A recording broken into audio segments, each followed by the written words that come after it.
할렐루야, 수요 중보기도회. 오늘은 호세아서 두 번째 시간 하나님의 본심이라는 제목으로 말씀을 보도록 하겠습니다. 우리 다 같이 호세아서 1장을 읽겠습니다.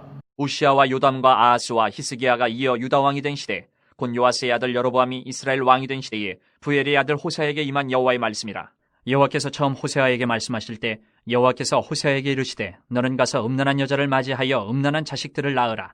이 나라가 여호와를 떠나 크게 음란함이니라 하시니, 이에 그가 가서 디블라임의 딸 고멜을 맞이하였더니 고멜이 임신하여 아들을 낳음에 여호와께서 호세아에게 이르시되 그의 이름을 이스르엘이라 하라. 조금 후에 내가 이스라엘의 피를 예후의 집에 갚으며 이스라엘 족속의 나라를 폐할 것임이니라. 그날에 내가 이스라엘 골짜기에서 이스라엘의 활을 꺾으리라 하시니라. 고멜이 또 임신하여 딸을 낳음에 여호와께서 호세아에게 이르시되 그의 이름을 로루하마라 하라. 내가 다시는 이스라엘 족속을 긍휼히 여겨서 용서하지 않을 것임이니라. 그러나 내가 유다 족속을 긍휼히 여겨 그들의 하나님 여호와로 구원하겠고 활과 칼이나 전쟁이나 말과 마병으로 구원하지 아니하리라 하시니라. 고멜이 로루하마를 쳤던 후에 또 임신하여 아들을 낳음에 여호와께서 이르시되 그의 이름을 로암미라 하라. 너희는 내 백성이 아니요 나는 너희 하나님이 되지 아니할 것임이니라. 그러나 이스라엘 자손의 수가 바닷가의 모래같이 되어서 헤아릴 수도 없고 셀 수도 없을 것이며, 전에 그들에게 이르기를 너희는 내 백성이 아니라 한 그곳에서 그들에게 이르기를 너희는 살아계신 하나님의 아들들이라 할 것이라. 이에 유다 자손과 이스라엘 자손이 함께 모여 한 우두머리를 세우고 그 땅에서부터 올라오리니 이스라엘의 날이 클 것이미로다. 지난주 복습부터 합니다. 호세아는 북이스라엘에서 활동했던 선지자입니다. 하나님은 호세아를 통해서 북이스라엘의 음란함, 방탄함을 지적하시는데, 여기서 음란이라는 것은 성적인 타락만이 아니라 영적인 타락, 즉 우상 숭배를 가리킵니다. 하나님만을 섬겨야 하는데 바알이라는 우상도 함께 섬겼던 것입니다. 마치 남편을 놔두고 다른 남자에게 가는 것처럼 말입니다.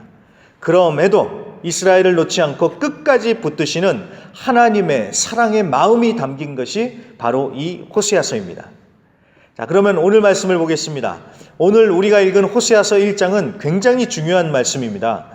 호세아서 전체의 서론이면서 동시에 소선지서 12권, 그러니까 호세아서부터 구약의 마지막 책인 말라기까지를 소선지서라고 하는데, 이 소선지서 12권의 첫 번째 책이 바로 이 호세아서입니다.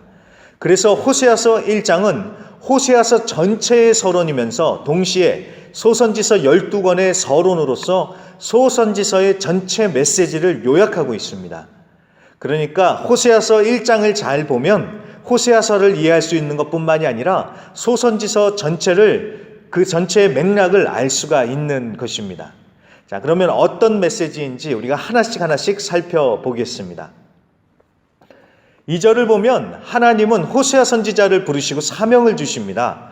그 사명이 무엇입니까? 음란한 여자를 맞이하여 음란한 자녀를 낳으라는 것입니다.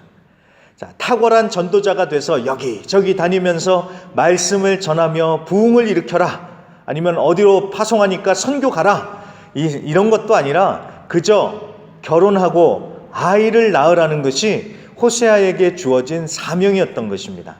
게다가 순결한 여인이 아닌 음란한 여인과 결혼하라고 하시니 이 말씀을 받은 선지자는 얼마나 당황스러웠겠습니까? 저 같았으면요, 이게 무슨 사명인가? 이건 하나님의 음성이 아니라 사탄의 음성이다 라고 하면서 무시했을지도 모릅니다. 그런데 호세아는 아멘 하면서 순종합니다. 여러분, 구약 선지자들의 위대함은 바로 이 순종입니다. 순종. 그 사람들이 다른 사람들보다 더 뛰어나서 능력이 많아서가 아니라 하나님께서 가라 하면 어디든 가고, 이 말을 전하라 그러면 사람들이 듣고 어떻게 반응하는지 상관없이 순종하면서 전했기 때문에 쓰임 받았던 것입니다. 하나님의 말씀을 전하다가 뺨을 맞고 옥에 갇히는 경우도 있었고, 그 자리에서 목이 떨어져 나가도 했지만 이 선지자들은 끝까지 하나님의 말씀에 순종했습니다. 우리가 신앙생활을 하다 보면은 하나님의 음성을 듣고 하나님의 뜻을 알고자 하는 때가 많이 생깁니다. 특히 요새같이 힘들 때, 미래가 불안할 때는 더욱 그렇습니다. 우리가 당연히 하나님의 인도하심을 받기 위해서 기도하면서 하나님의 뜻을 구해야 하지요. 하지만 마음의 준비를 단단히 해야 됩니다. 마치 무당 찾아가서 우리가 전 보듯이 어디 한번 들어보자, 이게 아니라 하나님께서 어떤 말씀을 하시든지 하나님의 뜻이 무엇이든지 내가 순종하겠습니다 라는 각오로 하나님의 뜻을 구해야 합니다. 호세아 선지자 역시 순종함으로 사명을 감당합니다. 하나님께서 말씀하셨을 때 아멘 하면서 순종했습니다. 물론 쉽지 않았겠지요. 하지만 호세아가 순종할 수 있었던 것은 하나님의 마음을 알았기 때문이 아닐까라는 생각이 듭니다. 하나님을 떠나 크게 음란한 이 백성으로 인해서 하나님의 아픔, 하나님의 상처, 그럼에도 이 백성을 내치지 않는 하나님의 사랑, 그 마음을 알았기 때문에 호세아는 기꺼이 순종했으리라고 믿습니다. 여러분, 하나님께 왜, 어떻게 라고 묻는 사람들은 많지만 정작 하나님의 마음을 알려고 하는 사람들은 그렇게 많지 않은 것 같습니다. 이스라엘 역사상 가장 어두운 시대, 암흑기라고 불리우는 사사시대, 이 사사시대를 종식시키기 위해서 하나님께서 주목하신 사람은 한나라는 한 여인입니다.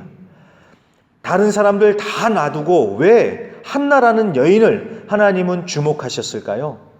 하나님과 심정이, 마음이 통하여 하나님의 마음을 알았기 때문입니다. 사무엘상 1장 15절에 이렇게 말씀합니다. 한나가 대답하여 이르되 내 주여 그렇지 아니하나이다. 나는 마음이 슬픈 여자라. 여호와 앞에 내 심정을 통한 것뿐이니. 아멘. 이 코로나 시대도 마찬가지입니다. 왜, 어떻게라는 질문을 하기 전에 먼저 하나님의 마음 알기를 소원하며 하나님과 마음이, 심정이 통하는 것이 우선 아니겠습니까? 자, 그렇게 호세아 선지자는 순종하면서 고멜이라는 여인과 결혼을 합니다. 그리고 세 자녀를 낳습니다. 그런데 자녀들의 이름을 아버지인 호세아가 지어주는 것이 아니라 하나님께서 직접 자녀들의 이름을 지어주십니다. 첫째 아들 이스라엘, 둘째 딸 로루하마, 셋째는 아들 로암미, 이렇게 세 자녀의 이름이 지어집니다. 자, 이런 이유는요, 호세아가 고멜과 결혼한 것 자체가 하나님과 이스라엘의 관계를 시각적으로 보여주는 메시지였듯이 이 세 자녀의 이름들도 하나같이 하나님의 메시지를 담고 있습니다. 먼저 이스라엘입니다. 이스라엘이 아니라 이스라엘. 자, 이스라엘은 하나님께서 흩으신다라는 뜻입니다.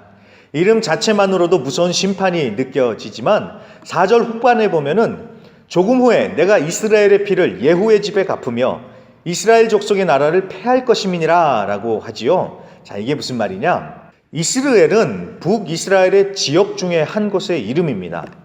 젖과 꿀이 흐르는 땅이라는 말이 가장 잘 어울리는 땅으로서 아름다운 평야이자 이스라엘 최대 곡창지대입니다. 자, 그런데 여기서 무시무시한 학살 사건이 일어납니다. 기원전 841년 예후라는 사람이 일어나서 아합 자손을 학살하고 오므리 왕조를 패합니다. 그리고 이제는 자신이 왕이 되면서 예후 왕조가 시작됩니다. 그래서 이스라엘이라고 하면은 이 풍요의 이미지가 떠오르기도 했지만 동시에 잔악한 학살과 심판이 일어난 곳으로 사람들의 머리에 각인이 되어 있던 것입니다. 자, 이런 이중적인 이미지는 하나님의 메시지를 분명하게 함축하고 있지요. 지금 잘 먹고 잘 산다고 하나님을 잊어버리고 막 살다가는 끔찍한 심판을 받는다고 지금 경고를 하고 있는 것입니다. 둘째 딸 로루하마는 긍휼히 여김을 받지 못하는 자, 사랑하지 않는다라는 뜻입니다. 여러분, 이게 얼마나 안타까운 일입니까? 그 사랑스러운 딸을 향해서 이름을 부를 때마다 사랑하지 않는 딸, 사랑하지 않는 딸, 이러니 그거를 듣는 딸도 마음이 아프고 그렇게 말하는 아버지도 마음이 아팠겠죠. 자, 6절의 설명에도 나와 있듯이 하나님이 이스라엘 족속을 더 이상은 사랑하지 않는다고, 불쌍히 여기지도 않겠다라는 뜻이 그 이름 가운데 나와 있는 것입니다. 하나님이 얼마나 속상하셨으면 이렇게까지 말씀하시겠습니까? 자, 그런데 7절에 보면은 유다 족속은 긍휼히 여기시겠다고, 활과 칼이나 마병으로 구원하는 것이 아니라 하나님 여호와로 그들을 구원하실 것이다 라고 그렇게 말씀합니다. 자, 이게 무슨 얘기냐면은 이 북이스라엘을 멸망시킨 아수르라는 나라가 701년, 기원전 701년에 남유다를 침공을 합니다. 열왕기하 19장에 보면은 이 얘기가 자세히 나오는데 아수르의 18만 5천 대군이 남유다를 쳐들어왔는데 남유다가 당해낼 힘이 없어서 그저 성문을 걸어두고 그냥 하나님께 기도만 하고 있었습니다. 자, 하나님만을 의지하는 이 백성을 하나님께서 그냥 두시겠습니까? 하나님께서 그 기도를 들으시고 응답하셔서 하룻밤 사이에 아수르의 이 대군을 초토화시켜 버리십니다. 자, 남유다가 강해서 세서 적들을 막아낸 것이 아니라 오로지 하나님의 긍휼, 하나님의 은혜, 하나님의 역사로 승리를 하게 된 것입니다. 자, 여기서 말씀하는 건 바로 그 얘기입니다. 아무튼 이 로루하마라는 이름을 통해서 남유다는 앞으로 그렇게 긍휼을 입겠지만 북이스라엘은 더 이상 내가 긍휼히 여기지 않겠다. 그래서 망할 것이다 라는 메시지를 주고 계시는 것입니다. 마지막으로 세 번째 태어난 아들에게는 로암미라는 이름을 주십니다. 로암미는 내 백성이 아니다 라는 뜻입니다.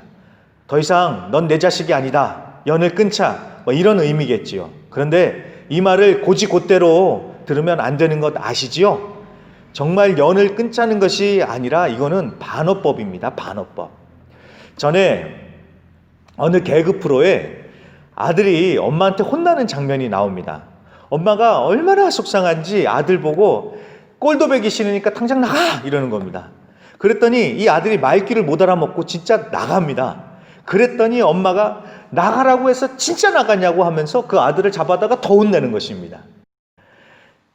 여러분, 똑같습니다. 만약 하나님이 북이스라엘 백성들이 너무 미워서 정말 끝장내고 싶었다면은 호세아서는 1장 9절에서 끝났을 것입니다. 하지만 10절에 그러나로 호세아서는 계속됩니다. 하나님의 마음도 몰라주고 우상 숭배의 음란에 빠져서 나라가 망하는 심판은 당하지만 그러나 그것이 끝이 아닌 것입니다. 바닷가의 모래같이 헤아릴 수 없이 수가 많아질 것이고 백성이 아니라고 했던 그곳, 즉 무너진 그곳에서 다시 하나님과의 관계가 회복되고 갈라졌던 남과 북이 하나가 되어 하나님 앞에 서게 되는 날이 올 것이라고 그렇게 약속의 말씀, 희망의 말씀을 주고 계십니다. 그리고 우리가 읽지는 않았지만 2장 1절을 보면은 그때는, 그러니까 회복의 날에 가서는 로루하마, 내 긍휼히 여김을 받지 못하는 자, 로암미, 내 백성이 아니다라는 이 이름이 아니라 그때는 암미, 내 백성, 루하마, 긍휼히 여김을 받는 자, 내 사랑하는 자라고 이름을 바꾸어서 부를 것이다 라고 하나님은 그렇게 말씀하십니다. 자, 그러니까 하나님이 내 백성 아니다 라고 해서 정말 하나님이 끝내겠다라는 것이 아니라 제발 이런 하나님의 마음을 알고 하나님께로 돌아오라는 것입니다. 여러분, 하나님의 백성들이 죄로 인해서 고난받을 수는 있습니다. 하지만 그렇다고 해서 하나님이 등을 돌리신 것이 절대 아닙니다. 하나님은 끝까지 백성들을 붙들고 계시면서 하나님께로 돌아와 회복하기를 원하십니다. 사랑의 반대말은 증오가 아니라 무관심이라고 하지요. 미워서 징계하고 혼내고 그러는 것이 아니라 사랑하는 아들이기 때문에, 사랑하는 딸이기 때문에 혼내고 징계도 하는 것입니다.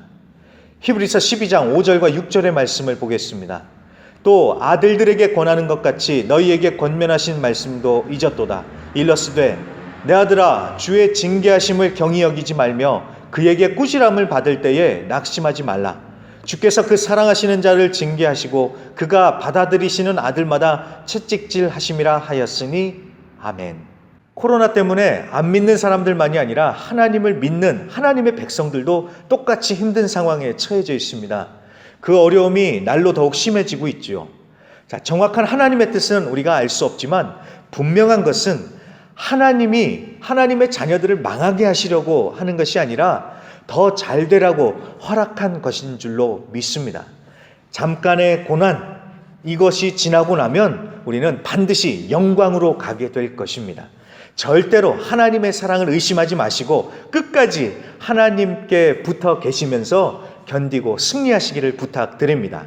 그리고 마지막으로요. 오늘도 예수님 얘기를 안 할 수가 없습니다. 11절에 보면은 남유다와 북이스라엘이 한 우두머리를 세우고 돌아올 것이다 라고 그렇게 말씀하십니다. 남과 북이 구분이 없이 한 지도자 아래서 하나가 된다라는 것입니다. 자, 여기서 말하는 한 지도자란 누구입니까? 바로 예수 그리스도입니다. 예수 안에서 회복의 역사가 일어나며 모든 사람들이 미움, 다툼, 시기, 질투를 버리고 하나가 되는 그런 역사가 일어난다는 것입니다. 오늘도 우리의 지도자이시오, 왕이시오, 목자이시오, 모든 것을 회복하시는 예수를 깊이 생각하고 바라보시면서 중보 기도의 사명을 감당해 주시기를 주의 이름으로 간절히 부탁드립니다.